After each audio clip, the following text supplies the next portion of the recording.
Hello, मी सायली. आजपासून आपली professional makeup आर्टिस्टची series चालू होती आहे. 30 डेजची सिरीज असणार आहे ही.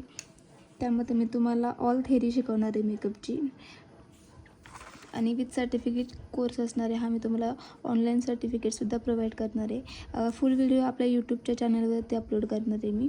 इन्स्टावरती 1.5 मिनटाचाच व्हिडिओ शूट होतो. त्यामध्ये जेवढं पॉसिबल आहे तेवढं सांगते. फुल इन डिटेल व्हिडिओ यूट्यूबच्या चॅनलवरती आहे.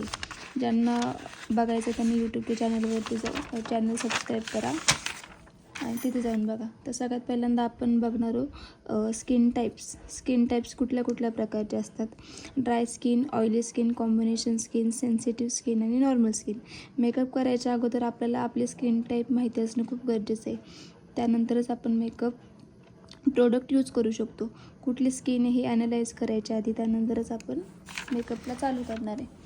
त्यानंतर फर्स्ट स्टेप काय आहे ते मेकअपची CTM बऱ्याच लोकांना माहिती नसतं. CTM म्हणजे काय? Cleansing, toning, moisturising.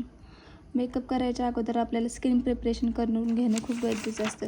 त्यामध्ये आपल्याला क्लिन्झिंग, टोनिंग, मॉइश्चरायझिंग यूज करायचं असतं. त्यानंतर दुसरी स्टेप आपली आहे मेकअपची प्रायमर. तर सगळ्यात पहिले प्रायमर काय काम करते, तर प्रायमर हे स्किन आणि मेकअपच्या प्रोडक्टमध्ये एक बॅरियर तयार करते, एक अडथळा तयार करते. त्यामुळे आपल्या स्किनला काही इन्फेक्शन होत नाही. Dry skin, oily skin, sensitive skin, normal skin. तर ड्राय स्किन असेल तर त्याला आपण हायड्रेटिंग प्रायमर यूज करू शकतो किंवा ऑइल बेस प्रायमर यूज करू शकतो. ऑइली स्किन असेल तर त्याला gel base, silicone base, oil free use करू शकतो. सेन्सिटिव्ह स्किन असेल तर स्किनला जे सूट करते ते वापरावे. नॉर्मल असेल तर कोणते यूज करू शकतो.